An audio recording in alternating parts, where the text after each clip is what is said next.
এরকম সিজনে টক ঝাল মিষ্টি আমলকির আচার কার না ভালো লাগে। তো আমলকির আচার বানানোর জন্য সবার প্রথমে আমলকিগুলোকে একটু ভালো করে ধুয়ে একটা ঝাঁঝরির মধ্যে নিয়ে একটা কড়াইতে জল বসিয়ে তার উপরে ঝাঁঝরাটাকে দিয়ে ঢাকনা দিয়ে দেব। আমি এখানে আমলকিগুলো ডাইরেক্ট জলের মধ্যে সিদ্ধ করিনি। আর এদিকে একটা মশলা ভেজে নেব। এর মধ্যে রয়েছে জিরা, ধনে, গোলমরিচ, মৌরি, তেজপাতা, শুকনো লঙ্কা আর মেথি। এগুলোকে শুকনো খোলায় ভালোভাবে ভেজে নেব। গন্ধ ছেড়ে দিলে নামিয়ে ঠান্ডা করে নেব। তারপর মশলাগুলোকে গুঁড়ো করে নেব। এইটা আমাদের আচারের মশলা রেডি হয়ে গেল।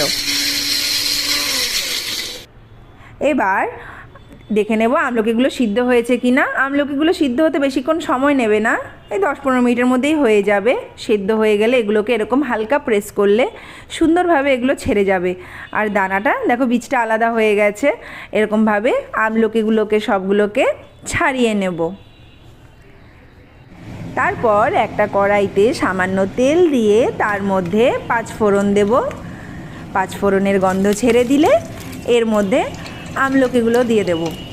দিয়ে এর মধ্যে সামান্য নুন আর হলুদ দিয়ে ভালো করে নাড়িয়ে নেব।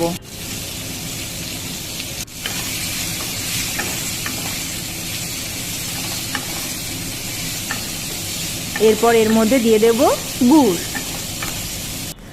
আমলকির আচারে গুড়টা একটু বেশি দিলে ভালোই লাগে, টক মিষ্টির ফ্লেভারটা খুব ভালো আসে।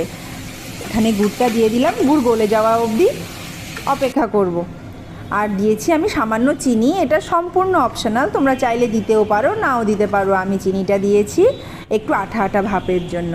এই দেখো, এখানে গুড়টা সুন্দরভাবে গলে গেছে। এর মধ্যে এবার আমরা দিয়ে দেব ভাজা মশলাটা। আমি 1/2 কাপ মতো ভাজা মশলা এর মধ্যে দিয়েছি।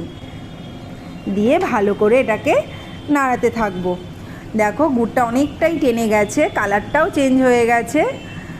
যখন দেখবে এরকম গুড়টা আঠা আঠা হয়ে গেছে, আমলকি কালারটাও চেঞ্জ হয়ে গেছে, তখন অল্প লেবুর রস আর ভিনিগার দিয়ে গ্যাসটাকে বন্ধ করে দেবো। এখানে আর বেশি আমি আর শোকাবো না, নয়তো বেশি শক্ত হয়ে যাবে।